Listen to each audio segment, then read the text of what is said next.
అందరం దేవునికి స్తోత్రాలు చెల్లిదామా. హల్లెలూయా.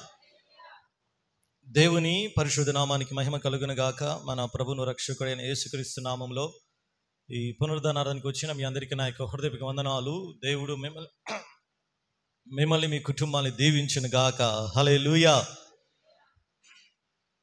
దేవుడు మనల్ని మన కుటుంబాన్ని గడిచిన కాలం అంతా కాపాడి భద్రపరిచి సజీవ లెక్కలో ఉంచి మరి యొక్క ఆదివారం ఈ రీతిగా దేవుని మందిరంలో దేవుని ప్రజలతో కలిసి ఇంతవరకు మనం పాటల ద్వారా ప్రార్థనల ద్వారా మనము దేవుని యొక్క నామని మహింపరిచాం. ఆ తెలుపున నాకు మీ ఎదుటి నిలవబడి దేవుని యొక్క వాక్యాన్ని అందించడానికి నాకు ఇచ్చిన ఈ అవకాశం బట్టి అందరం ఒకసారి దేవునికి స్తోత్రాలు చెల్లిదామా. హల్లెలూయా. సంతోషంగా దేవునికి స్తోత్రాలు చెల్లిదామా. హల్లెలూయా. మనం ఎల్లప్పుడూ సంతోషముగానే ఉండాలి. సంతోషంగా ఉండటానికి వచ్చామా? చెప్పండి. దుఃఖంగా ఉండటానికి వచ్చామా? దేవుని మందిరంలో మనం ఎలాగుండాలి? చెప్పండి నవ్వండి అమ్మా. అన్యులు చూడండి ఎలాగ ఉంటున్నారో.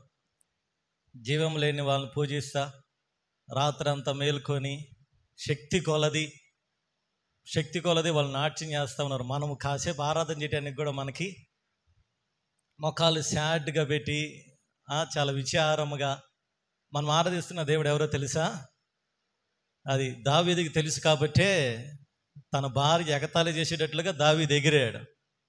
అది అంత శక్తివంతంగా దావీదు ఎగరటాన్ని బట్టే దావీదుని దేవుడు అంతకంతకు దేవుడు దీవించాడు. ప్రైజ్ అలా. ఈరోజు మనం ఆరాధన చేస్తే అలాగా ఉందా? ప్రైజ్ అలా. పూర్ణ బలముతో పూర్ణ శక్తితో మన దేవుడైన యెహోవాను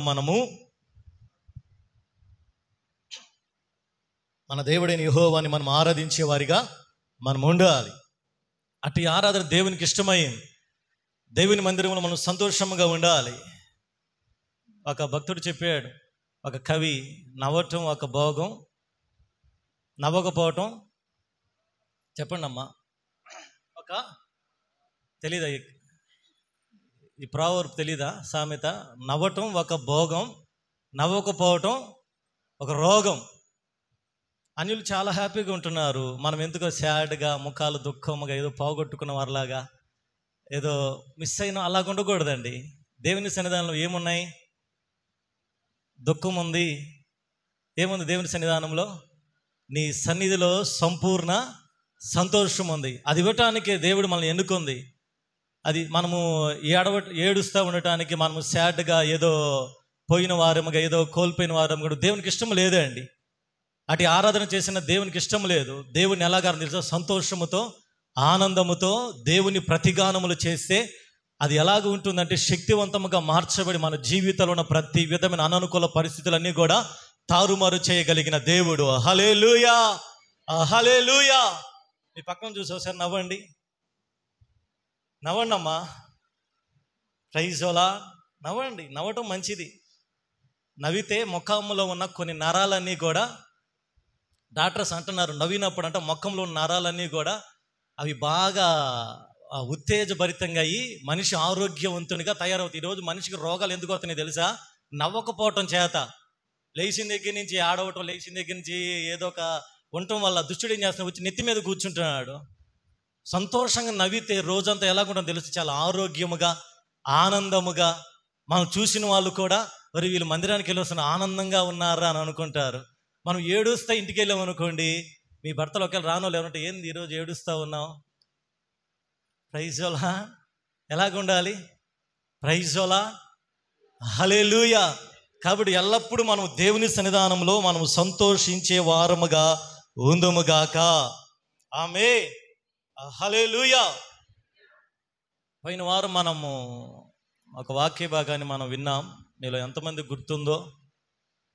గుర్తుందా ఏమైనా? దేవుడు బోయజు రూతుతో చెప్పిన మాట, నువ్వు చేసిన దానికి యెహోవా ప్రతిఫలం ఇచ్చును.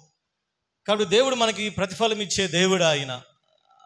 పోయిన వారం చాలామంది రాలేదనుకుంటాను. ఆ మెసేజ్ ఒకరు మనం విని మళ్ళీ మనము ఈరోజు మెసేజ్కి మనం వెళ్దాం. బోయజు రూతుతో చెప్పిన మాట చదవక్కలేదమ్మా. దేవుడు నువ్వు చేసిన దానికి యెహోవా ప్రతిఫలం ఇచ్చును. కాబట్టి దేవుడు ప్రతిఫలం ఇచ్చే దేవుడండి ఆయన. మనం చేసిన దానికి ఆయన మౌనంగా ఉండే దేవుడు కాదు. ఆయన మనకి రివార్డ్ ఇస్తాడు. ఆయన దేవుడు తన ప్రజలకి ఆయన తిరిగి మరలా మనం చేసిన దానికి ఆయన ఏదో ఒకటి, అది ఎలాంటి ఫలమైనా దేవుడు ఇవ్వగలడు. ఆయన రూతు చేసిన దానికి బోయజు ద్వారా యేసు ప్రభువు ఈ లోకానికి ఆయన సశరీరుడిగా తిరిగి వచ్చాడు. అంత త్యాగం రూతు చేయగలిగింది కాబట్టే తన దేశాన్ని విడిచిపెట్టి, తన బంధువులను విడిచిపెట్టి, తన యొక్క పాత జీవితం అంతా విడిచిపెట్టి, నేను దేవుని ప్రజలుగా వారి మధ్యలో ఉండాలి, నేను నా అతతో పాటు బయలుదేరి వెళ్ళాలి, నేను బెత్లెహేముకి వెళ్ళి ఆ మార్గంలో జీవించాలి అని తీర్మానం తీసుకొని రావటం మాత్రమే కాదు, కానీ అక్కడికి వచ్చిన తర్వాత దేవుని ప్రజలు ఎలాగ జీవించారో అలాగ జీవించడానికి రూతు ప్రయత్నం చేసింది.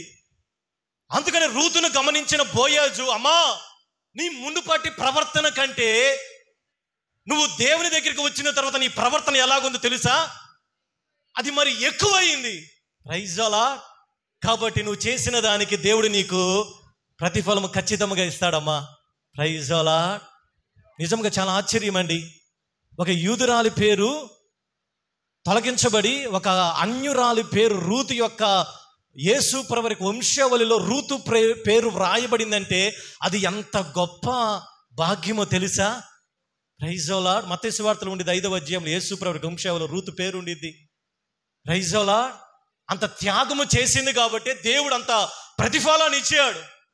ఇప్పుడు దేవుడు మనకి కూడా ప్రతిఫలాన్ని ఇస్తాడు. ఆయన దేవుడు మనకి ప్రతిఫలం ఇవ్వాలంటే 3 రకాల ఫలాలు నేను చెప్పాను కదా. ఒకటి, మన నోటి ఫలాన్ని బట్టి ప్రతిఫలాన్ని ఇస్తాడు ఆయన. మన నోటి ఫలం అంటే ఏమిటి? మన నోటి నుంచి వచ్చే మాటలను బట్టి. ఈరోజు మన మాటలు ఎలాగ ఉన్నాయో మనం ఆలోచన చేయాలి.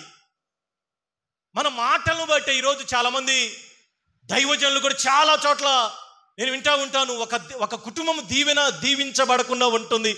ఒక వ్యక్తి ఎందుకు దీవించబడటం, ఎందుకు ఒక వ్యక్తికి ప్రతిఫలము రావటం లేదంటే నోటిని బట్టి, నోటి నుంచి వస్తున్న మాటలను బట్టి. దేవుడు మనల్ని దీవించాలనుకున్నా, మనకి ప్రతిఫలం ఇవ్వాలనుకున్నా, మన నోటి మాటలు బట్టి ఆ ప్రతిఫలం అనేది ఆగిపోతుంది. కాబట్టి మన నోటి నుంచి వచ్చు ప్రతి మాట కూడా చాలా జాగ్రత్తగా ఉండాలండి. నోరు బాగుంటే టంగుటూరా, నోరు బాగుంటే ఊరంటే, దేశం అంటే మట్టి కాదు.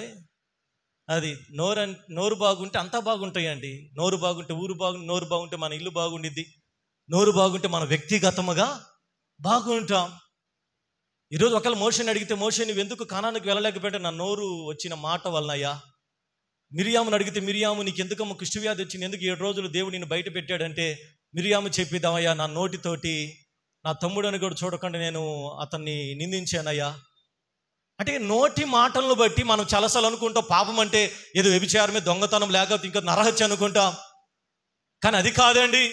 మనము క్రైస్తవులం కాబట్టి మనం లేచిన దగ్గర నుంచి పాపం అనగానే మన చూపు అంతా ఎంతసేపటికి అటు వెళ్ళేది అనమాట. వ్యభిచారం చేస్తేనే పాపమేమో, నరహత్య చేస్తేనే పాపమేమో, దొంగతనం చేస్తేనే పాపమేమో. అది కాదండి. క్రైస్తవులకి తెలియకుండానే మనం పాపములు మునిగి తేలుతున్నాం. యోబు గ్రంథం 2వ అధ్యాయం 10వ వచనంలో దేవుడు అంటాడు యోబు గురించి,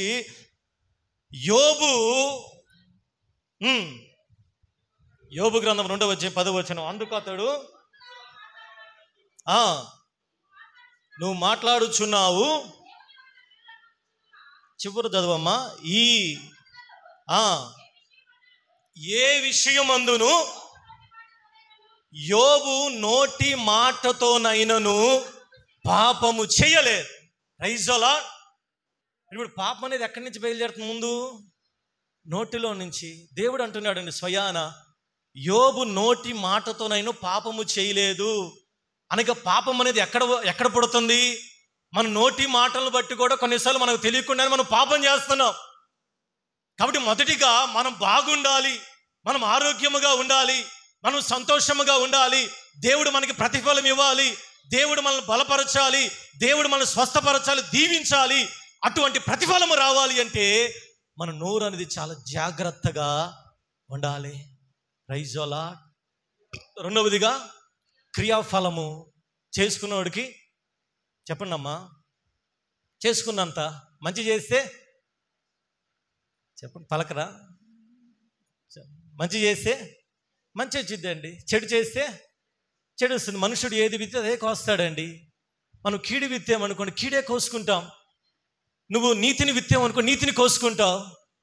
నువ్వు ప్రేమను విత్తితే ప్రేమను కోసుకుంటావు. నువ్వు ఏది చేస్తే దేవుడు మనకు అది చేస్తాడు అండి. నేను పోయిన వారిని చెప్పాను కదా, ఇశ్రాయేలు ప్రజలు వాళ్ళకి తెలియకుండానే యేసు ప్రభువారి గురించి పిలాతు దగ్గర, అయ్యా ఆ నీతిమంత రక్తం మీద, మా మీద, మా బిడ్డల మీద ఉండుగా కని పలికారు. వాళ్ళ క్రియాఫలము కొన్ని సంవత్సరాల తర్వాత క్రీస్తు శకం 70వ సంవత్సరంలో టైటస్ అనే చక్రవర్తి వచ్చి వారి పిల్లల్ని మొత్తాన్ని చంపి యెరూషలేము వీధులలో ఆ రక్తం ఏరులై పారిందండి. భయంకరమైన వధ జరిగింది. వాళ్ళు ఏదైతే చేసుకున్నారో అదే జరిగింది. దేవుడు అన్యాయముగా, దేవుడు మన జీవితాల్లో కొన్ని జరగకపోవడానికి కారణము మనం చేసి అడ్డుపడతా ఉన్నాయి. మరొక చోట ప్రవర్తన ఫలం అని ఉండేది ఉంటుందన్నమాట. కాబట్టి రెండవదిగా మన క్రియలు అనేది ఎలాగ ఉండాలి? ఎందుకో తెలుసా? ఒకరోజు మనం మంచివైనా సరే చెడువైనా సరే ఒకరోజు మనం యేసయ్య ఎదుట నిలబడాలండి. మూడవదిగా ఏం ఫలం?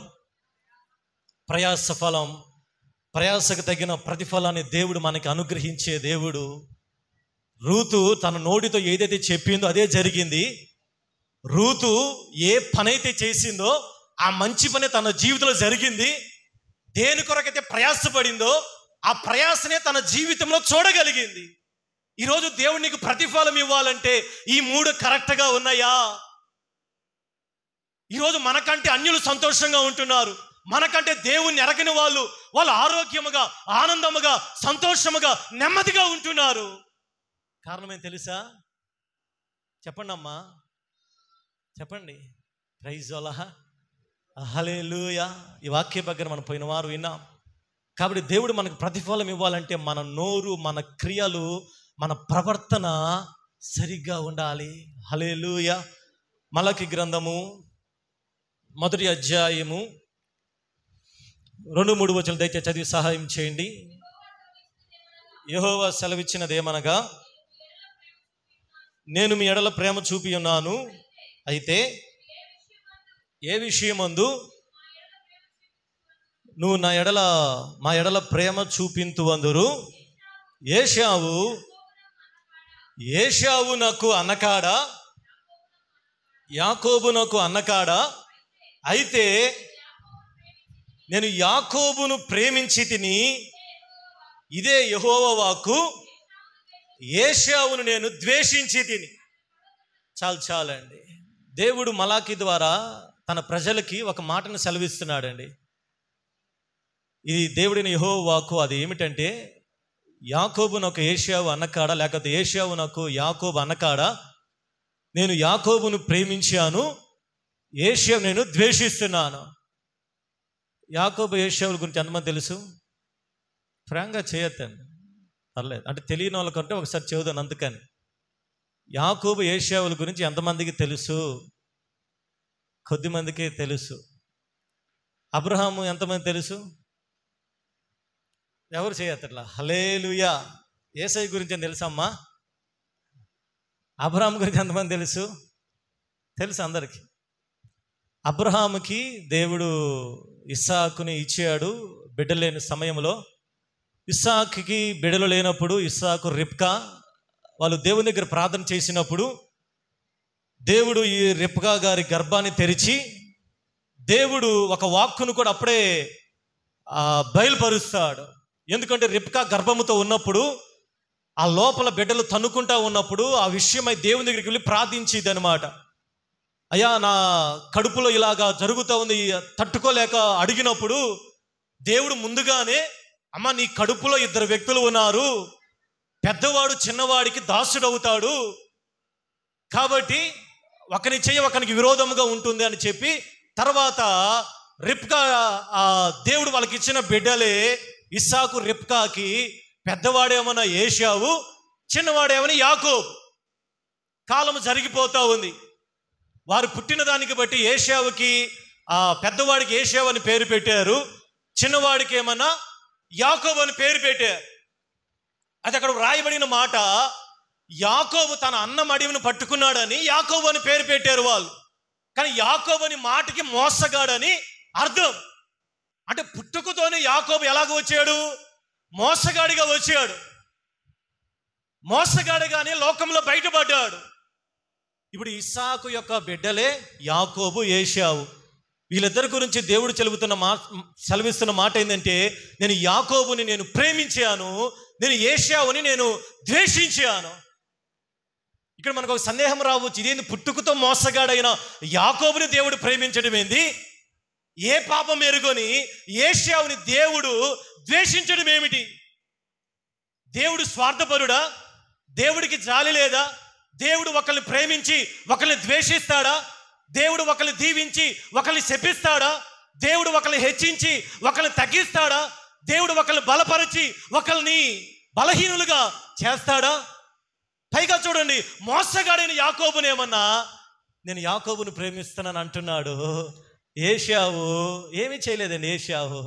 నేను ఏశావుని నేను ద్వేషిస్తున్నాను, అతని పర్వతాలన్నీ కూడా నేను పాడు చేస్తాను. ఎందుకు దేవుడు యాకోబుని నేను ప్రేమిస్తున్నాను, నేను ఏశావుని నేను ద్వేషిస్తున్నాను? ఒకవేళ దేవుడు ఇదే మాట మనతో చెబితే, అమ్మ నేను ఫలానా వాళ్ళని ప్రేమిస్తున్నాను, నేను ద్వేషిస్తున్నాను అంటే ఎలాగుండిద్ది అండి? ఒక తండ్రి లేకపోతే మీ కుటుంబంలో తల్లిదండ్రులు కానీ మిమ్మల్ని పెద్దవాళ్ళని ఒకళ్ళు నేను ద్వేషిస్తున్నాను, చిన్నవాడు నాకు ఇష్టం అంటే మనకు ఎలాగుండిద్ది? చాలా బాధగా ఉంటుంది కదా. ఇక్కడ సేమ్ దేవుడు కూడా నేను యాకోబుని నేను ప్రేమిస్తున్నాను, నేను ఏశావుని నేను ద్వేషిస్తున్నాను. ఎందుకు? ఒకే కుటుంబం నుంచి వచ్చిన వ్యక్తులు, తల్లిదండ్రులు ఇద్దరు కూడా ప్రార్థనా పరులు, వాళ్ళు భక్తి పరులు. ఇస్సాకు గురించి మనందరికీ తెలుసు కదా. ఇస్సాకు యొక్క భక్తి జీవితం, విత్తనం వేసి నూరంతల అభివృద్ధిని పొందుకున్న వ్యక్తి. వాళ్ళిద్దరు కూడా ప్రార్థనా పరులు, శక్తివంతంగా దేవుని దగ్గర గడిపిన వాళ్ళు. అటువంటి కడుపులంటి వచ్చిన బిడ్డలు వాళ్ళ స్వభావాలను బట్టి దేవుడు ముందుగానే మలాకీ ద్వారా దేవుడు చెబుతున్న మాట, నేను యాకోబుని నేను ప్రేమిస్తున్నాను, నేను ఏశావుని ద్వేషిస్తున్నాను. ఎందుకు దేవుడు యాకోబుని ఎందుకు ప్రేమించాడు? మోసగాడైనా మనకు తెలుసు కదా యాకోబు గురించి. యాకోబు తన అన్నకు రావలసిన దీవెనలు తీసుకొని మారు వేషం వేసుకొని ఏశావు రూపంలో తన తండ్రి దగ్గరికి వెళ్ళి తనకి రావలసిన దీవెనలన్నీ కొట్టేశాడు, అంటే మోసం చేశాడు. రెండవదిగా ఏశావు యొక్క జ్యేష్ఠత్వ హక్కుని ఏశావు కోల్పోయాడు, తన అన్న దగ్గర నుంచి లాక్కున్నాడు. యాక్చువల్ ఇశ్రాయేల్ ప్రజల్లో జ్యేష్ఠులు చాలా దేవునికి ఇష్టమైన వారు. అందుకని జ్యేష్ఠుడు నాకు ఇష్టడు అని దేవుని యొక్క వాక్యంలో వ్రాయబడి ఉంది. అంటే జ్యేష్ఠులకే దేవుడు ఒక ప్రత్యేకమైన గుర్తింపునిచ్చాడు ఆయన. అందుకని అదే అన్నాడు ఐగుప్తు దేశంలో కూడా జ్యేష్ఠులందరినీ కూడా దేవుడు హతమేటట్లుగా దేవుడు చేశాడు. ఎందుకంటే వాళ్ళు లేకపోతే ఆ ఐగుప్తు సమాజం అంతా కూడా వాళ్ళు బోరుని ఏడ్చారు. దేవుడు జ్యేష్ఠులకు అంత ప్రాధాన్యత ఇస్తే ఏశావు నెగ్లెక్ట్గా ఆ జ్యేష్ఠత్వ హక్కును అమ్మేసుకొని చిన్నవాడికి దాసుడైపోయాడు. ఇప్పుడు యాకోబు ప్లేస్లో ఏశావుకి వచ్చేసి ఏశావు ప్లేస్లో యాకోబు వెళ్ళిపోయాడండి. తన జీవితం అంతా తన పేరును బట్టి తన వ్యక్తిత్వాన్ని బట్టి గర్భంలో నుంచి మోసగాడిగా వచ్చిన తన అన్నను మోసం చేశాడు, తన నాన్నను మోసం చేశాడు. 14 వేలు అక్కడ తన మామను మోసం చేసి అక్కడి నుంచి పారిపోయి వస్తూ ఉన్నాడు. ఇంత జరుగుతూ ఉంటే దేవుడేమో నేను యాకోబుని నేను ప్రేమిస్తున్నాను, ఏశావు నేను ద్వేషిస్తున్నాను అన్నాడు. ఏశావుకి ఇంకొక పేరు ఉందండి. ఏ పేరు చెప్పగలరా? అది ఆదికాండం 25వ అధ్యాయం 30వ వచనం చదవండి.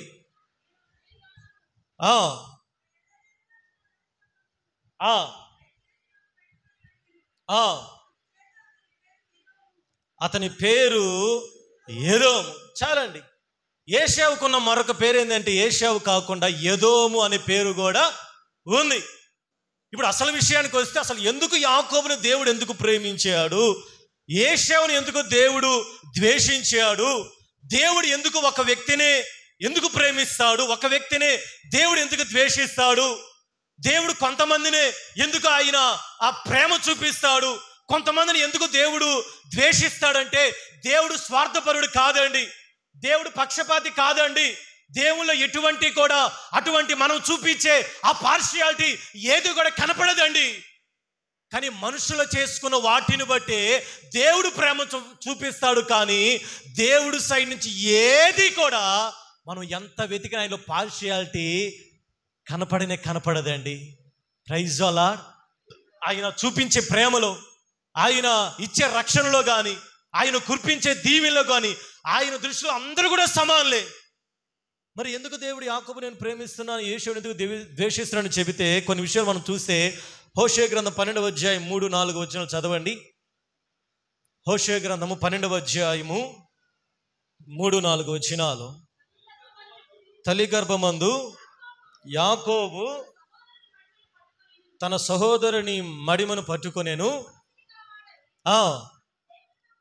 మగసిరి గలవాడై దేవునితో పోరాడెను. అతడు దూతతో పోరాడి జయముందెను. అతడు కన్నీరు విడిచి ఆయనను బతిమాలెను. బేతేలులో ఆయన అతనికి ప్రత్యక్షమయ్యెను. Praise the Lord. హల్లెలూయా. ఇది యాకోబు గురించి వ్రాయబడిన మాట అండి. యాకోబు మోసగాడైనప్పటికీ దేవుని దగ్గర ప్రార్థన చేస్తున్నాడు. మనకు తెలుసు కదా, యాకోబు పద్దనారాము నుంచి తన మామ దగ్గర నుంచి పారిపోయి వస్తున్నప్పుడు ఎబ్బేకు అని రేవు దగ్గరికి వచ్చినప్పుడు యాకోబుకి ఒక మాట వినపడింది. అయ్యా, నీ అన్నయ్య అయిన ఏశావు 400 మందిని తీసుకొని నీ మీదకి వస్తున్నాడు అని చెప్పగానే యాకోబుకి భయం వేసిందండి. ఎందుకని? చిన్నప్పుడు నాన్నను మోసం చేసే కదా నేను ఇంటి దగ్గర నుంచి పారిపోయాను, ఇప్పుడు నేను తిరిగి రావడం నా అన్నకి వినపడింది కాబట్టి నాన్న వచ్చి నన్ను ఖచ్చితంగా చంపేస్తాడు. తనలో భయం పెరిగిపోయిందండి. తనలో ఏదో తెలియని ఒక మానసిక ఆందోళనకు గురైపోయాడు. ఏం చేయాలి అర్థం కావటం లేదు. గందరగోళానికి గురైపోయాడు. తన జీవితం తనకు తెలిసిపోతా ఉంది. అయ్యో, నా తండ్రిని మోసం చేశాను, నాన్నను మోసం చేశాను, వెనక చూస్తే మా మామ తరుముతా ఉన్నాడు, ఏమి చేయాలి ఆలోచన చేస్తూ ఉన్నప్పుడు యాకోబుకి ఒక ఆలోచన వచ్చింది. అంతవరకు కూడా తన జీవితంలో ఏనాడు కూడా దేవుని దగ్గర గడపడే వ్యక్తి, దేవుని దగ్గర ప్రార్థించిన వ్యక్తి, ఎందుకు ఆ రోజు యాకోబు ఒక్కడ మిగిలిపోయాడు. అందరినీ కూడా తన భార్యల్ని బిడ్డల్ని 2 గుంపులుగా చేసి మీరు ముందు పదండి నేను తర్వాత వస్తానని చెప్పి ఆ ఎబ్బేకు రేవు దగ్గర ఒక్కడే మిగిలిపోయి ఆ రాత్రంతా దేవుని పాదాలు పట్టుకొని ప్రార్థన చేస్తా ఉన్నాడండి. ఎలాగో తెలుసా? ఎలాంటి ప్రార్థన అండి? మామూలు ప్రార్థన కాదమ్మా. తెల్లవారేసరికి మగసిరి గలవాడే దేవుని పాదాలు పట్టుకొని, అయ్యా నువ్వు నన్ను దీవిస్తే గానీ నీ పాదాలు నేను విడిచిపెట్టనయ్యా, నువ్వు నన్ను ఆశీర్వదిస్తేనే కానీ నేను వదలను ప్రభు అని మగసిరిగా రాత్రంతా దేవుని దగ్గర శక్తివంతంగా ప్రార్థన చేస్తే దేవుడు ప్రత్యక్షమయ్యాడు. Praise the Lord. హల్లెలూయా. ఇప్పుడు మొదటిగా దేవుడు ఎందుకు యాకోబుని ప్రేమిస్తున్నాడంటే యాకోబుకి పోరాడి జయమొందిన అలవాటు ఉంది. ఏశావు దగ్గర ప్రార్థన చేసే అనుభవం లేదండి. దేవుడు ఎవరిని ప్రేమిస్తాడు చెప్పండి అమ్మా? ఎవరిని ప్రేమిస్తాడు దేవుడు? ప్రార్థించేవారిని, మొరపెట్టేవారిని, ఆయన పాదముల దగ్గర గడిపేవారిని, ప్రార్థించేవారి ఎడల కృపచూపుడుగా ఆయన ఐశ్వర్యవంతుడు. ఆయన నువ్వు ప్రార్థించకుండా నువ్వు మందిరానికి వచ్చి ఊరక కూర్చొని వెళితే మనకి ఏ లాభం రాదండి. ఏశావుకి అవకాశం వచ్చినా ప్రార్థించలే ఏశావు. తెలుసా? సమయం అయిపోయిన తర్వాత వస్తున్నాడు దేవుని దగ్గరికి. అయ్యా నన్ను దీవించయ్యా. హెబ్రీ పత్రిక 12-17 వచనంలో, హెబ్రీ పత్రిక 12-17 వచనం చదవండి. ఏశావు ఆ తరువాత ఆశీర్వాదము పొందకోరి కన్నీరు విడుచుచు దాని కోసము శ్రద్ధగా వెతికినను మారు మనసు పొంద అవకాశము దొరకక విసర్జించబడినని ఎరుగుదురు. ఏమని ఇక్కడ రాశాడు హెబ్రీ గ్రంథకర్త? యాకోబు ఏమన్నా మోసగాడైనప్పటికీ ప్రార్థన చేసి పోరాడి జయమొందాడు. Praise the Lord. మోసగాడైన యాకోబు ఇశ్రాయేలుగా మార్చబడ్డాడు. మోసగాడైన యాకోబుతో దేవుడు మాట్లాడుతున్నాడు. మోసగాడైన యాకోబు దేవుని దర్శనాన్ని పొందుకొని దేవుని దూతలు ఎక్కటము దిగటము చూశాడు. బైబిల్ గ్రంథంలో మొట్టమొదటి దేవుని మందిరానికి ప్రతిష్ఠిత చేసిన వ్యక్తి ఎవరో తెలుసా? యాకోబు. ఏశావు తన జీవితంలో ప్రార్థన లేదు, దేవుని యొక్క మందిరం సహవాసం లేదు. చివరికి ఎప్పుడు ప్రార్థన చేస్తున్నాడు తెలుసా? అయిపోయిన తరువాత, దేవుడు దాటిపోయిన తరువాత, సమయం అయిపోయిన తరువాత, దేవుడిచ్చిన అవకాశం పోయిన తరువాత అప్పుడు కన్నీళ్లు విడుస్తూ దానికోసం శ్రద్ధగా వెతికినాను. దేవుడు ఏం చేశాడంట? దేవుడు విసర్జించి, దేవుడు ఏశావు ప్రార్థన దేవుడు తిరస్కరించాడండి. కానీ మనం ఎప్పుడు ప్రార్థన చేయాలి చెప్పండి? మా దేవుడు మనకి సమీపముగా ఉన్నప్పుడు మనం ప్రార్థన చేయాలి. సమయం అయిపోయిన తర్వాత కాదండి. అంత అయిపోయి ఆరోగ్యం అంతా క్షీణించి ఇంకా అయిపోయింది కదా మనం అంతా ఎంజాయ్ చేసిన తర్వాత కాదు. నేడు అనబడే సమయం ఉండగానే, దేవుడు మనకి సమీపముగా ఉన్నప్పుడే, దేవుడు మనకి అందుబాటులో ఉన్నప్పుడే, దేవునికి సహవాసం మనకి అందుబాటులో ఉన్నప్పుడే మనం దేవుని దగ్గర ప్రార్థనలో గడిపి వస్తున్న ప్రతి వాటి మీద పోరాడి మనం జయాన్ని పొందుకోవాలి. హల్లెలూయా. ఇలాంటి వారిని దేవుడు ప్రేమిస్తాడండి. చేతులు కట్టుకొని మనం ముడుచుకొని గమ్ముగా కూర్చొని వెళ్తే ఏ లాభం లేదు. దేవుని యొక్క ప్రేమ మన మీదకి రాదు, దేవుని యొక్క కనుదృశ్యం మన మీదకి రాదు. కానీ ఏశావులాగా మనము కూడా అయిపోతామండి. మన జీవితాలు కూడా ఏశావుకి సమయం దేవుడు ఇచ్చాడు, ప్రార్థించే సమయంలో ప్రార్థించకుండా అయిపోయిన తర్వాత అప్పుడే వెతుకుతున్నాడు. దేవా, కన్నీరు గారుస్తున్నాడు, శ్రద్ధగా వెతుకుతున్నాడు, కానీ అవకాశం అనేది పోయిందండి. Praise the lord.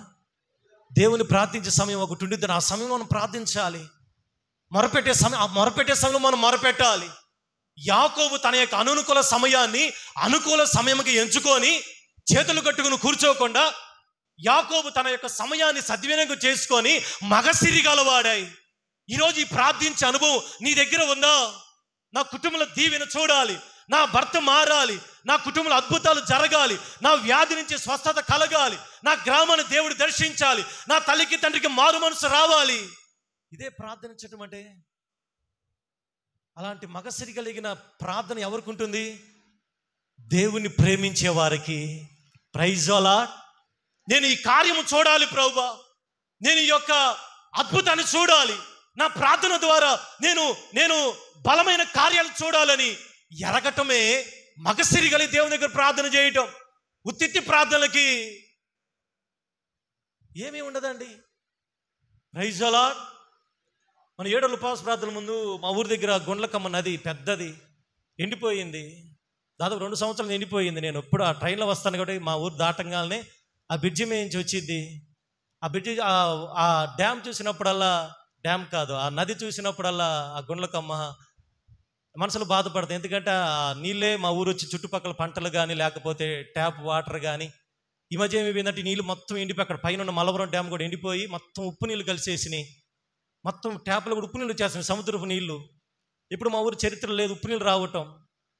అవే మొత్తం ఇంకా ఆ రోజు 7 రోజుల ఉపవాస ప్రార్థనలో నేను వచ్చిన మనసులో అనుకున్నాను, ఈ డ్యాములు ఎలాగైనా, ఈ నదిలో ఎలాగైనా ప్రవహించడం చూడాలి అని అనుకుని మనసులో చిన్న ప్రార్థన చేసుకుని వచ్చా. నేను ఇక్కడ సోమవారం వెళ్ళేటప్పుడు, అంటే జరిగిన ఇన్సిడెంట్ ఆ రోజులోనే అక్కడ పెద్ద వర్షం పడింది కదా, 4వ రోజు 5వ రోజు విజయవాడలో కూడా వరదలు వచ్చినాయి. ఇప్పుడు ఆ గుండ్లకమ్మ నది హాయిగా డ్యామ్ నిండిపోయి ఆ ఎండిపోయిన ఆ యొక్క ఏరు మొత్తం నీళ్లు పారుతున్నాయి. Praise the lord. నేను సోమవారం వెళ్ళేటప్పుడు ఇక్కడ పనులన్నీ చూసుకొని నాకు ఒక ఆనందం వేసింది. నాకెవరు గుర్తు చేస్తున్నారు, నువ్వు ఇదే కదా ప్రార్థన చేసావు 7 రోజుల ముందు. Praise the lord. దేవుడు మన ప్రార్థనల ద్వారా ఏదైనా చేయగలడు. ఆయన దేవుడు మన ప్రార్థనల ద్వారా మన ప్రాంతాన్ని కదిలించగలిగిన దేవుడు ఆయన. మన ప్రార్థనలు బట్టి శక్తివంతమైన కార్యాలు చేయగలిగిన దేవుడు ఆయన. మన ప్రార్థనలు బట్టి వ్యర్థముగా ఆయన చేయడండి. నువ్వు నిజముగా దేవుని దగ్గర మొరపెట్టి, యాకోబు ఆ రీతిగానే ప్రార్థన చేశాడు. అయ్యా నేను మోసగాన్ని దేవుని దగ్గర ఒప్పుకున్నాడు, ప్రార్థన చేశాడు, దేవుడు ప్రత్యక్షమయ్యాడు. యాకోబులో ఉన్న ఆ దాన్ని ఏమంటారంటే ఆ బీజమంతా పోయి ఇప్పుడు ఎలాగ మార్చబడ్డాడో తెలుసా? దీవెనకరముగా మార్చబడ్డాడండి. చప్పలు కొడుతూ దేవుని యొక్క నామని మహిమపరుద్దాం. కనుకునే దేవుడు యాకోబుని ప్రేమించాడు. ఏశావులో ప్రార్థన జీవితం లేదండి. ఎప్పుడెప్పుడో ప్రార్థన చేసుకుంటున్నాడు. రాత్రి కూడా మనం అదే విన్నాము కదా, ప్రార్థన యందు నిలకడగా ఉండాలి. ఎన్ని రోజులు నువ్వు దేవుని పాదాలు పట్టుకొని దేవుని పాదముల దగ్గర నువ్వు చేతులు చాచి దేవుని పాదాలు పట్టుకు ఎన్ని సంవత్సరాలు అయింది, ఎన్ని నెలలు అయింది? మందిరానికి రావటం కాదండి. మందిరానికి ఎవరైనా వస్తారు, మందిరానికి వచ్చినంత మాత్రాన అద్భుతాలు జరగవండి. నువ్వు దేవుని పాదాలు పట్టుకొని నా దీవెన చూడాలయ్యా, నా జీవితంలో ఈ కార్యము జరగాలి, నేను మార్చబడాలి, నా కుటుంబం మార్చబడాలి, నా బిడ్డలు మార్చబడాలి, నా బిడ్డల జీవితాలు అద్భుతాలు చూడాలి అని నువ్వు ప్రార్థన చేస్తే దేవుడు కార్యము చేయడా? నువ్వు ప్రార్థన చేస్తే నీ చుట్టుపక్కల ఉన్న ప్రతి సమస్య నుంచి విడిపించడా? నువ్వు ప్రార్థన చేస్తే నీ వ్యాధి నుంచి దేవుడు స్వస్థత కలుగు చేయడా? Praise the Lord. Hallelujah, hallelujah. చేస్తాడా చేయడా? చెప్పండి అమ్మా. చేస్తాడు. చేయగలిగిన దేవుడు ఆయన, నమ్మదగిన దేవుడు ఆయన. యాకోబు ఆ రీతిగా ప్రార్థించాడు కనుకనే దేవుడు అంటున్నాడు, నేను యాకోబును నేను ప్రేమించాను, నేను ఏశావును ద్వేషించాను. దేవుడు యాకోబును ప్రేమించడానికి కారణము, యాకోబు మోసగాడైన మోసకరమైన వ్యక్తిగా ఉన్న, యాకోబు యొక్క మాటలు మోసకరమైన, ఇతరులు మోసము చేసే పరిస్థితి ఉన్న, అవన్నీ పక్కన పెట్టేసి దేవుని పాదాలు పట్టుకుని, అయ్యా నా పరిస్థితి ఇది ఆయన, నేను పుట్టుకుతోనే నా యొక్క ప్రవర్తన ఇలా కొంత దేవుని దగ్గర ఒప్పుకున్నాడు. కాబట్టి యాకోబు ఏమన్నా దేవుడు క్షమించి, యాకోబుకి దేవుడు ప్రత్యక్షమయ్యి, యాకోబును దేవుడు ఆశీర్వదించి, తరతరములుగా యాకోబును దేవుడు హెచ్చించి, అందుకని పాట దేవుని కీర్తనలో కూడా వాక్యమును దేవుడు యాకోబునకు తెలియచేశాడు. వాక్యమును యాకోబుకు తెలియజేసిన వాడని, వాక్యమును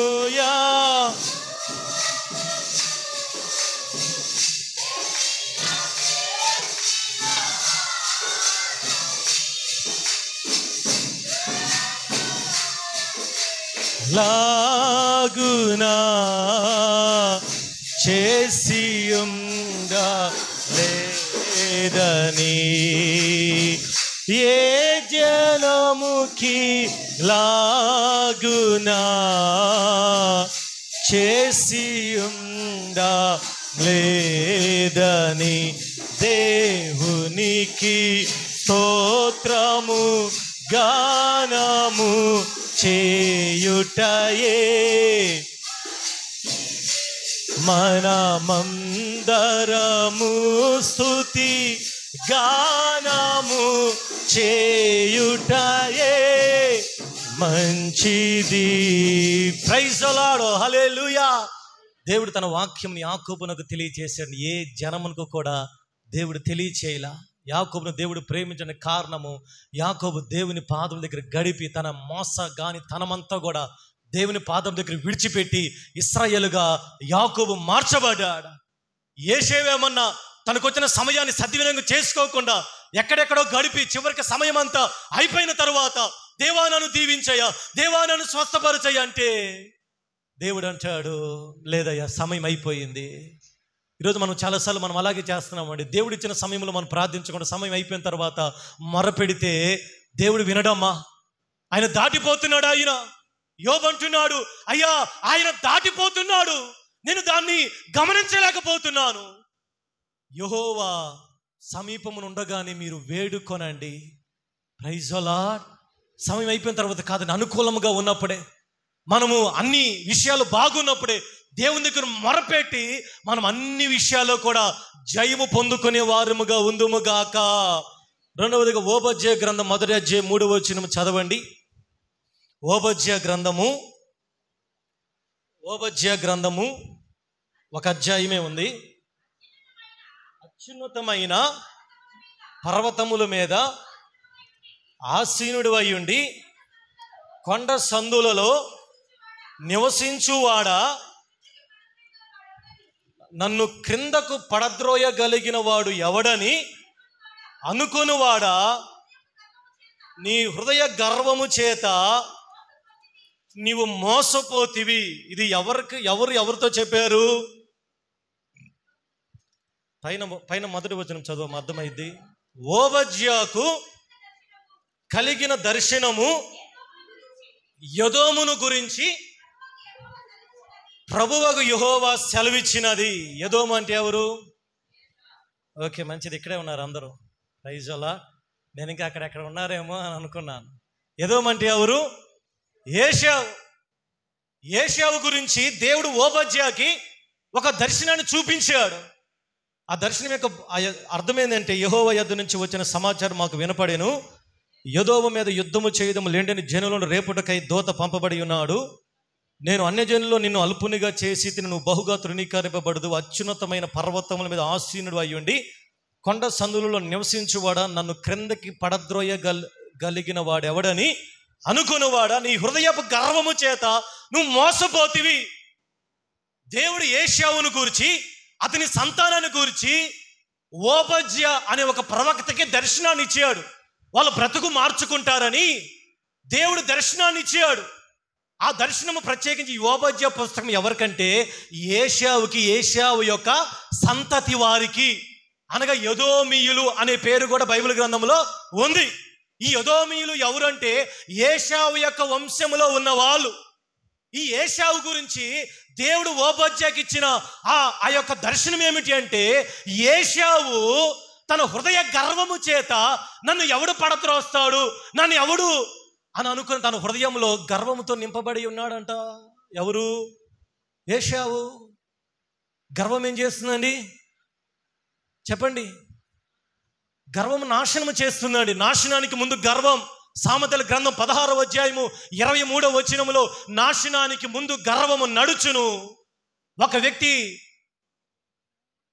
అక్కడ వ్రాయబడిన మాట చదవండి. నాశనమునకు ముందు గర్వము నడుచును, పడిపోవుటకు ముందు అహంకారమైన మనస్సు నడుచును. ఓబద్యాకు దేవుడు చెబుతున్న మాట, ఓబద్యా ఎదోముతో ఏశావుది మాట చెప్పయ్యా. ఏశావు అనుకుంటున్నాడు తనకు కలిగిన హృదయ గర్వాన్ని బట్టి నన్నెవడు పడద్రోస్తాడు, నన్నెవడు ఏం చేస్తాడు, నేను ఏ చేసినా నన్నెవడు ఏమి చేయలేదు అనుకుంటున్నాడయ్యా. నువ్వు వెళ్ళి ఎదోముతో చెప్పు, ఏశావుతో చెప్పు, ఏశావు నీ హృదయ గర్వాన్ని నువ్వు విడిచిపెట్టాలయ్యా. నీ హృదయ గర్వం నువ్వు విడిచిపెట్టకపోతే దేవుడు అంటున్నాడు నిన్ను కిందకి పడవేస్తాడంట. అందుకనే దేవుడు నిన్ను ద్వేషిస్తున్నాడయ్యా. దేవుడు ఏశావుని ద్వేషించడానికి కారణము అతని యొక్క హృదయ గర్వాన్ని బట్టి దేవుడు ద్వేషిస్తాడు. Praise the lord. దేవుడు యాకోబుని ఎందుకు ప్రేమించాడు తెలుసా? యాకోబులు ఎక్కడ గర్వం లేదండి. యాకోబు ఏశావు దగ్గరికి వెళ్ళినప్పుడు ఆదికాండంలోకి వస్తే యాకోబులో ఉన్న మనసును మనం చూద్దాం. 32వ అధ్యాయం 10వ వచనం చూడండి. ఆదికాండం 32వ అధ్యాయం 10వ వచనం. నీవు నీ సేవకునికి చేసిన సమస్తమైన ఉపకారములకు సమస్త సత్యమునకును అపాత్రుడను, ఎట్లనగా నా చేతి కర్రతో మాత్రమే నేను 2 గుంపులనైతిని చాలండి. యాకోబు చూడండి దేవుని దగ్గర ఏ ప్రార్థన చేస్తున్నాడో మీకు అర్థమైంది. యాకోబు దేవునితో చెప్పిన మాట, అయ్యా నువ్వు సేవకునికి చేసిన సమస్తమైన ఉపకారములకు సమస్త సత్యమునకు నేను అపాత్రున్నయ్యా. ఎట్లనగా నా చేతి కర్రతో మాత్రం ఈ యోర్దను దాటి తిని ఇప్పుడు నేను 2 గుంపులు అయ్యాను. ఆ తర్వాత 33వ అధ్యాయం 6వ వచనంలో కూడా తన అన్న ఏశావుతో కూడా ఏమని చెబుతున్నాడు?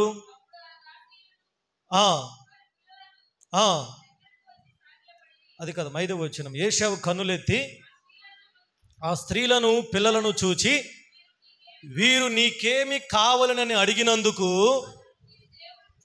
అతడు వీరు దేవుడు నీ సేవకునికి దయచేసిన పిల్లలే.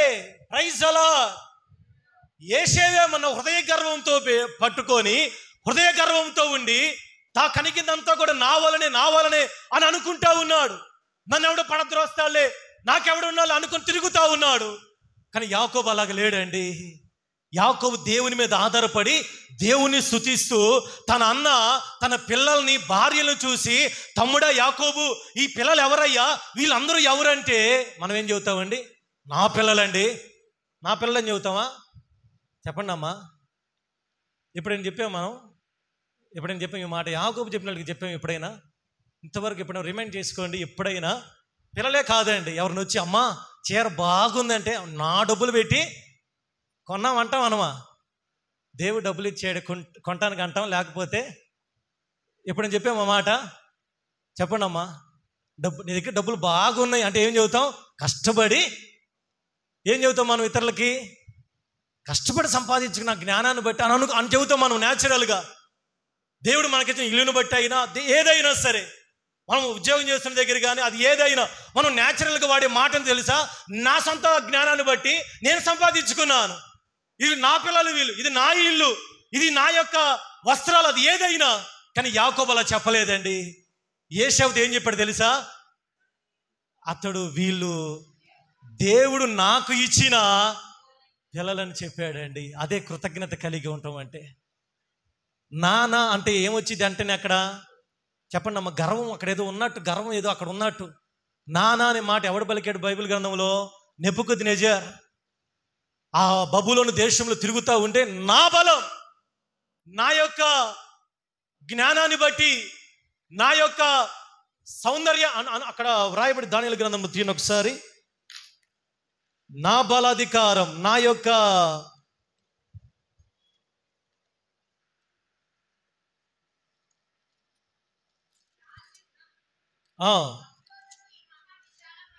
బబులోను నీ మహా విశాల పట్టణం 4వ అధ్యాయము 30వ వచనం చూడండి. మొదటిగా నా బలాధికారం, నా ప్రభావ ఘనతను కనపరచుటకై నా రాజధాని నగరముగా నేను కట్టించాను. ఎన్నిసార్లు ఉందండి? నా బలాధికారం, నా యొక్క ప్రభావం, నా యొక్క రాజధాని నేను కట్టించాను. తన మనసులో తను అనుకున్నాడు, ఎవరితో కూడా చెప్పలా. వెంటనే ఆకాశం శబ్దం వచ్చింది, నువ్వు 7 సంవత్సరాల బట్టికి నువ్వు ఆవులాగా గడ్డి మేస్తావు, నీకు మళ్ళా దేవుడే ఆ పక్కన వచ్చిన వాళ్ళు ఉండిద్ది,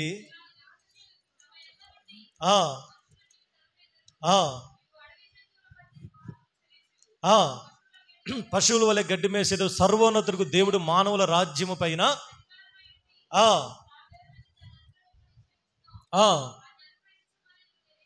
తెలుసుకున్న వరకు 7 కాలములు ఇలాగు జరుగును.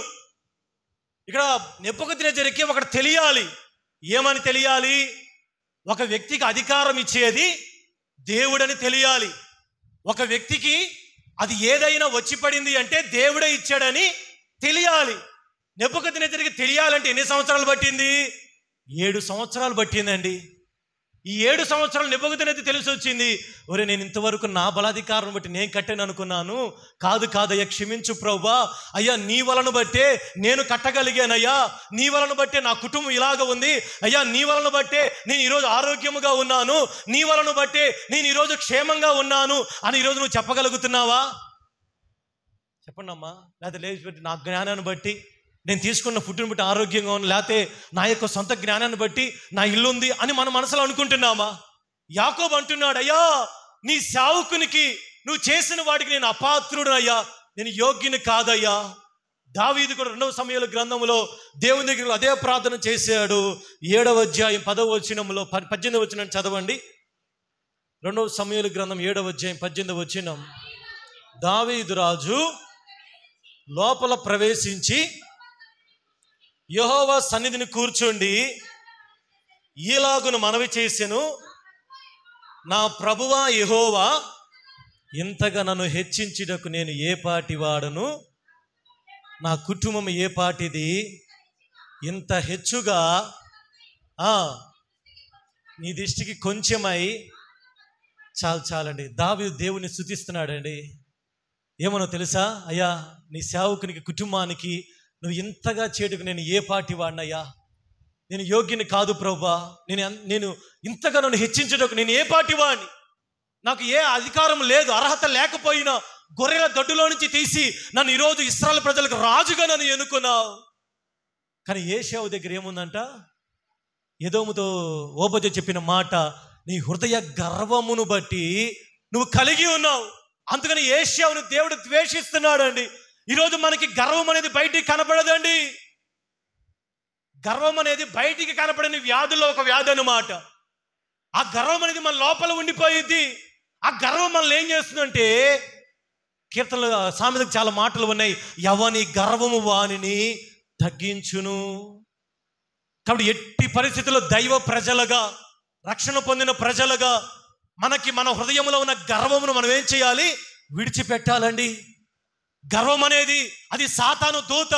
గర్వం అనేది సాతాను పెట్టిన ఒక ముళ్ళు. కాబట్టి ఈరోజు మనలో ఒకవేళ మన మాటల్లో, మన యొక్క ప్రవర్తనలో, మన నడవడికల్లో గర్వము కనపడుతుందేమో.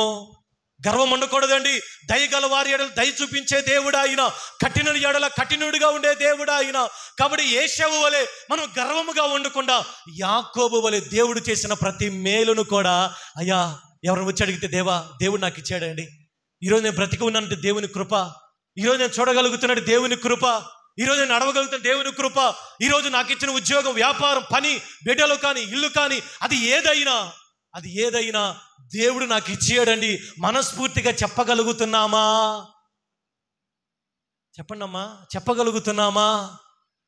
లేదండి ఇవన్నీ కూడా మా సొంత జ్ఞానాన్ని బట్టి వచ్చినాయి అని మనం ఒకవేళ అనుకుంటే, లేదండి. ఈరోజు దేవుడు మనల్ని ప్రేమించాలి అంటే దావీదు వలె, యాకోబు వలె దేవుని దగ్గర మనం ఏం చేయాలి? దేవుని స్తుతించి, అయ్యా నా జీవితం నువ్వు ఇచ్చింది ప్రభువా, నీ కృప తప్ప వేరొకటి లేదు ప్రభువా అని మనం దేవుని స్తుతించినట్టు దేవుని ప్రేమ మన మీదకి అత్యధికముగా దిగి వస్తుంది. హల్లెలూయా. మూడవదిగా అదే యోబు గ్రంథం 1వ అధ్యాయం 8వ వచనం చదవండి. ఆ దినమందు యేషావు పర్వతములలో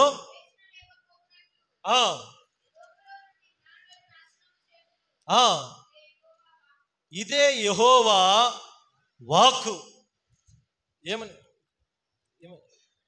8వ వచనమేనా? ఇంకోసారి చదువమ్మా. ఆ దినమందు పైనుంచి ఎదోమునకు వివేచన లేకపోయిను. ఎదోమనగా యేషావు. మూడవదిగా యేషావుకి ఏమి లేదంట? వివేచన లేదండి. వివేచన అనగా ఏమి జరుగుతుందో, తన జీవితం ఎలాగ వెళ్తుందో, తన పరిస్థితి ఎలాగ ఉందో వివేచన లేదు. వివేచన లేకపోవటాన్ని బట్టి యేషావుకి ఏం జరుగుతుందో తెలియట్లేదండి. ఏమి జరిగిందో దేవుడు ప్రత్యక్షమవుతున్నా యేషావుకి అర్థం కావటం లేదండి. కానీ యాకోబు జీవితం అలాగలే తెలుసా? యాకోబు తన మామ దగ్గరికి వెళ్తా ఉన్నప్పుడు ఆదికాండం 28వ అధ్యాయం 16వ వచనం చదవండి. ఆదికాండం 28వ అధ్యాయం 16వ వచనం. యాకోబు నిద్ర తెలిసి నిశ్చయముగా యెహోవా ఈ స్థలమందు ఉన్నాడు, అది నాకు తెలియకపోయేను అనుకొని, ఈ స్థలము ఎంతో భయంకరము, ఇది దేవుని మందిరమే కానీ వేరొకటి. యాకోబు వివేచన ఉందండి. ఏది దేవుని మందిరమో, దేవుని మందిరము ఎలాంటిదో, దేవుని మందిరం ఎలాగో ఉంటుందో యాకోబుకి వివేచన ఉంది. యేషావుకి వివేచన లేదు. యేషావుకి ఏమి జరుగుతుందో, తన జీవితంలో ఏమి జరుగుతుందో దేవుడు మాట్లాడుతున్నా యేషావుకి వివేచన లేదండి. యాకోబుకి దేవుని ప్రత్యక్షత, దేవుని దూతలు ప్రత్యక్షమవుతున్నారు. ఎక్కడికి వెళ్ళిన దేవుని స్వరం వినపడతా ఉంది.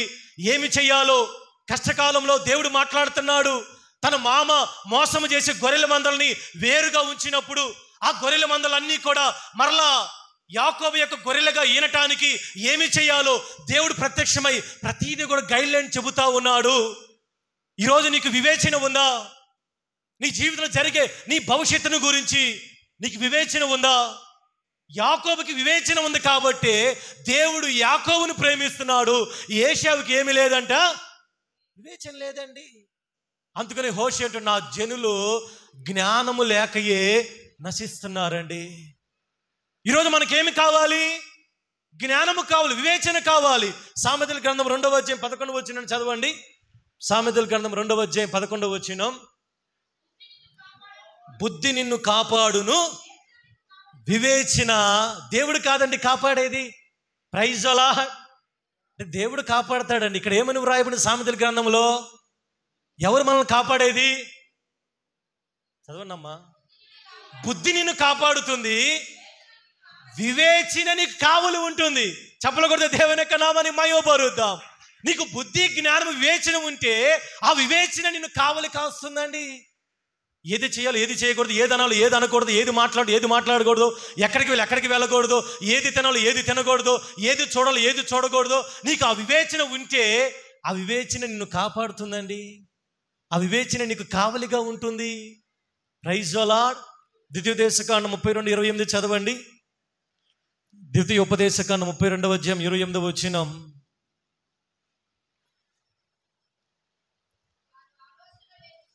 వారు ఆలోచన లేని జనము, వారిలో వివేచన లేదండి. వివేచన లేకపోవడం అర్థమైంది, ఆలోచన ఉండదండి. ఏ పని చేస్తున్నావు ఆలోచన ఉండదు, ఏం మాట్లాడుతున్నావు ఆలోచన ఉండదు, ఎక్కడికి వెళ్తున్నావు ఆలోచన లేకపోవటం వివేచన లేకపోవటం. నీ భవిష్యత్తుని గురించి ఒక ఆలోచన ఉందా? నీ వ్యక్తిగత జీవితాన్ని బట్టి ఒక ఆలోచన ఉందా? నీ కుటుంబం పట్ల ఒక ఆలోచన ఉందా? యాకోబుకి తన జీవితం పట్ల, తన యొక్క కుటుంబం పట్ల ఒక ఆలోచన, వివేచన కలిగి ఉన్నాడు. ఏశావుకి వివేచన లేదండి. ఓబోజేతు దేవుడు చెబుతున్నాడు, అయ్యా ఏదో వీళ్ళకి వివేచన లేదయ్యా. వివేచన లేకపోవటాన్ని బట్టి వారి యొక్క సంతానం అంతా కూడా వాళ్ళు నాశనం అయిపోతా ఉన్నారు. వాళ్ళు ఎక్కడికి వెళ్తా తెలియట్లేదు. కాబట్టి మూడవదిగా మనకి వివేచన కావాలి. Praise the lord. వివేచన నీకు కలగాలి, వివేచన నీకు ఉండాలి, నీకు జ్ఞానము కావాలి. వివేచనే నీకు కావలి కాస్తుంది. చివరిగా అదే ఓబద్య గ్రంథము 12వ వచనం చదవండి. నీ సహోదరుని శ్రమానుభవ దినము నందు చూచి యూదా వారి నాశనము దినమున వారి స్థితిని చూచి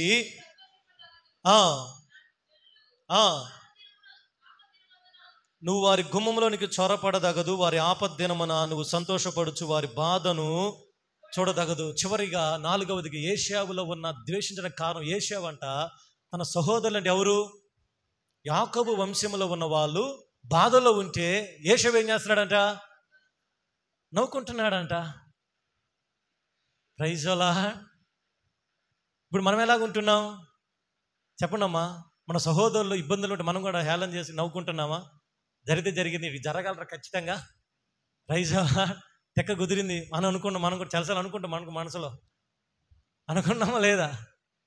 ఏశావు అదే అనుకుంటున్నారు. యాకోబు వంశస్థులకి వాళ్ళు ఆపదలో ఉండి వాళ్ళు ఇబ్బందులు ఉంటే వీళ్ళు ఏం చేస్తున్నారు? వీళ్ళు నవ్వుకుంటా, వీళ్ళు సంతోషపడతా, సంబరాలు చేసుకుంటా ఉన్నారు. దేవుడు అంటున్నాడు యాకోబుతోటి, ఏశావుతోటి, ఏశావు ఇది నీకు తగదయ్యా. నీ సహోదరులు ఇబ్బందులో ఉన్నప్పుడు వాళ్ళ గురించి ప్రార్థించాలి, వారి గురించి మొరపెట్టాలి, పరామర్శించాలి, లేకపోతే వాళ్ళు మోటివేట్ చేయాలి, లేకపోతే వాళ్ళు ప్రోత్సాహపరచాలి తప్ప నువ్వు వెళ్ళి ఇంకా వాళ్ళు కృంగదీసి వాళ్ళకి నువ్వు ఇంకా ఇబ్బంది కలుగజేస్తున్నావు ఏశావు. Praise the lord. అందుకు మన కీర్తనలో కూడా ఈ దినమందు కీర్తన ఏం చదువుకున్నాను తెలుసా? సహోదరుల ఐక్యతకు నివసించుట ఎంత మేలు, ఎంత మనోహరము. అక్కడ ఏముంటుందంట? ఆశీర్వాదము శాశ్వత. ఎక్కడ ఉంటుంది? ఎక్కడైతే ఐక్యత ఉంటుందో అక్కడ ఆశీర్వాదం, శాశ్వత జీవం ఉంటుందండి. ఆశీర్వాదం, శాశ్వత జీవం ఉండాలంటే ఏం చేయాలంటే ముందు ఐక్యత కావాలి. ఏదో మీరు ఏం చేస్తారంటే యాకోబు వంశం మీద వాళ్ళు కష్టాల్లో ఉన్నప్పుడు వాళ్ళకి తగినట్లుగా సహాయము చేయకుండా యాకోబు వంశస్థుల మీద వాళ్ళు నవ్వుతా ఆనందిస్తా, వాళ్ళ ఆపద్దినమందు వాళ్ళ స్థితిని చూసి వాళ్ళు సంతోషిస్తూ ఉన్నారు. Praise the lord. ఈరోజు మనం ఎలాగ ఉన్నాం? మన చుట్టుపక్కల జరుగుతున్నప్పుడు మన పరిస్థితి ఎలాగ ఉంది? మన చుట్టుపక్కల ఎన్నో తెగుళ్ళు, ఎన్నో భయంకరమైన వరదలు వస్తూ ఉన్నాయి. మనం ఏం చేస్తున్నాం?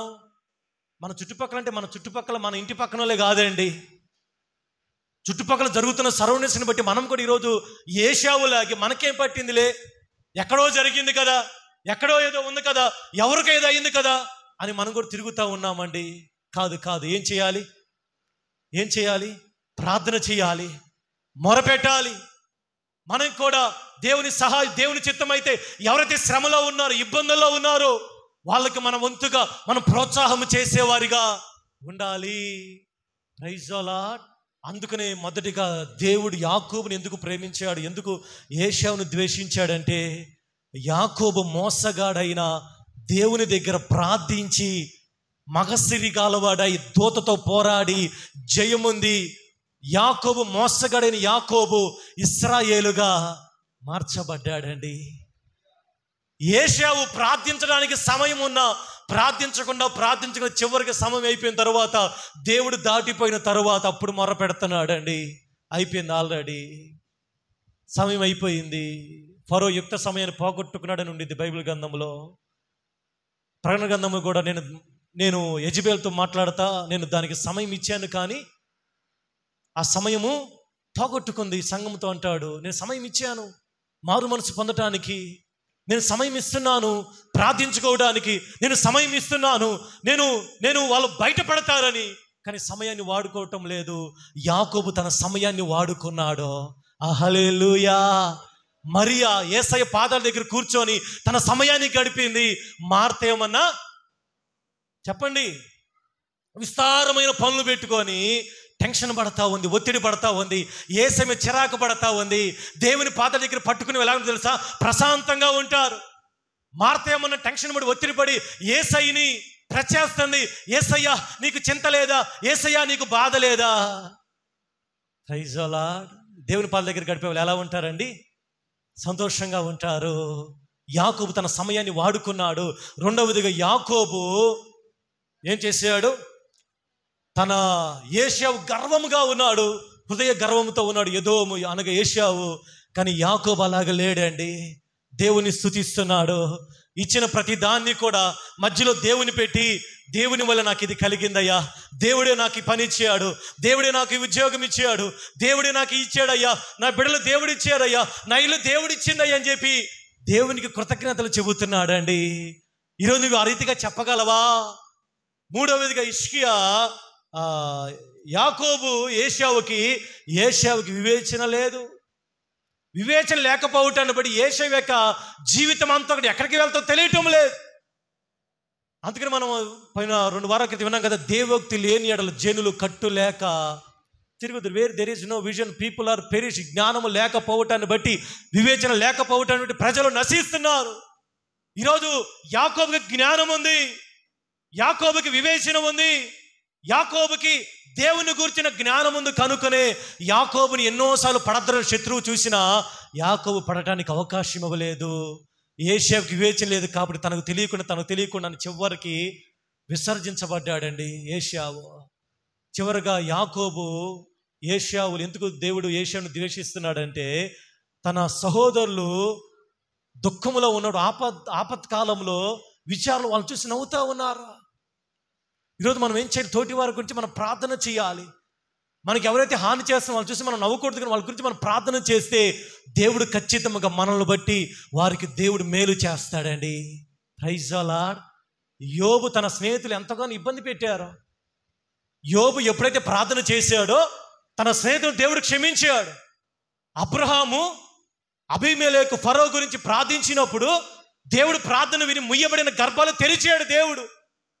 మనము కూడా మన ఇతరుల గురించి మనం ప్రార్థించినప్పుడు దేవుడు ఖచ్చితంగా మన కుటుంబాల్లో కూడా మేలు చేయగలిగిన దేవుడు ఆయన. తల వంచినట్లయితే ప్రార్థన చేసుకుందాం. ఈ మధ్యాహ్న కాల సమయంలో దేవుడు మనతో మాట్లాడిన ప్రతి మాట మనకు దేవుడు దీవించి ఆశీర్వదించినట్లుగా దేవుడు అంటున్నాడు, నేను యాకోబుని ప్రేమించాను, నేను ఏశావుని ద్వేషిస్తున్నాను. దేవుడు స్వార్థ